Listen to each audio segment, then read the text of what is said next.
Atëherë duhet pas parasysh në listën e lëvizjes vendosje ka profesionistë ndryshëm, ku mendojmë që secili prej tyre do të më dhanë kontributin ato çka është i thirrur. Unë këtë rast vin nga fusha e mjekësisë, më saktë jam stomatolog. Edhe mendoj që ato prioritetet e mia do të shtrihen dhe të jenë në fushën e mjekësisë. Si prioriteti i parë mendoj që do të më kanë edhe pse në seancat e fundit është votu ligji për sigurimet shëndetësore, domethënë të vazhdohet si procedurë e jetësimit tina.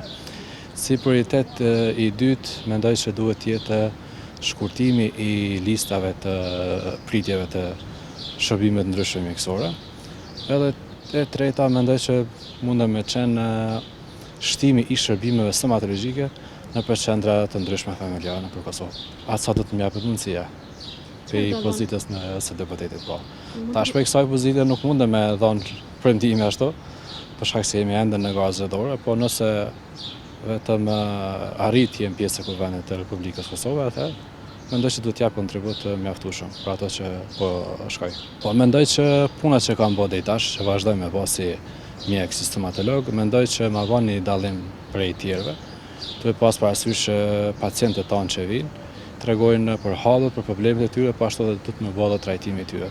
Domethënë është një diferencë mendoj e vogël në krahasim me kandidatët e tjerë. Duhet pas parasysh që gara zgjedhore është për krejt Kosovën.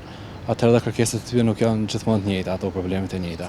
Marr me shembull që kemi rastin më të freskët dje, kemi qenë tubimin hapës, tubimin e madh të lëvizjes dhe ndosjen në stok, ku njëra ndër problemet kryesore që ishte atje ishte problemi me palesën e sporteve, që ishte një periudhë shumë e gjatë që nuk arrinte të jetësohej, domethënë të ishte aktive për sportistët e stokut. Po mendoj që krejt kandidat janë të dhënë atë maksimumin e tyre për garën zgjedhore.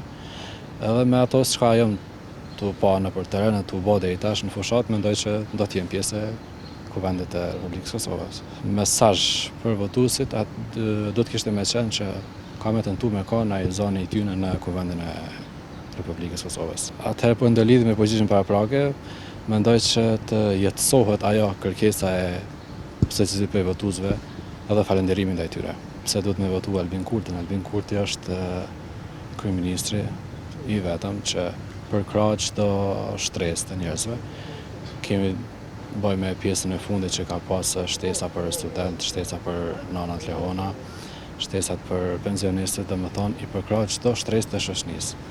Ndërsa sa i përket pse duhet me votu mua, ai që mendon që duna me kanë pjesë e Kuvendit Kosovës, i ka besoj arsyet e tij. Për shëndetësia krahasim me vitet kaluara me gjendjen e tanishme ka shumë përparime, domethënë e thashë më herët që ministri i shëndetësisë Arben Vitia ka bërë punë të shkëlqyer deri tash, ku ka me vazhdu prapë me projekte tjera madhore çka janë. Fryma e lëvizjes vendose vrehet në terren të secili votues, të secili individ, pavarësisht në zonën se cilën jemi, ajo vrehet një disponim edhe është një atmosferë e mirë zgjedhore. Unë e thashë më herët që fokusin tim e kam nga e fusha nga vi, nga fusha e shëndetësisë, ku mendoj që kam me dhënë atë kontributin më të mirë të mundshëm. Veç që kemi bani target 60 e më shumë.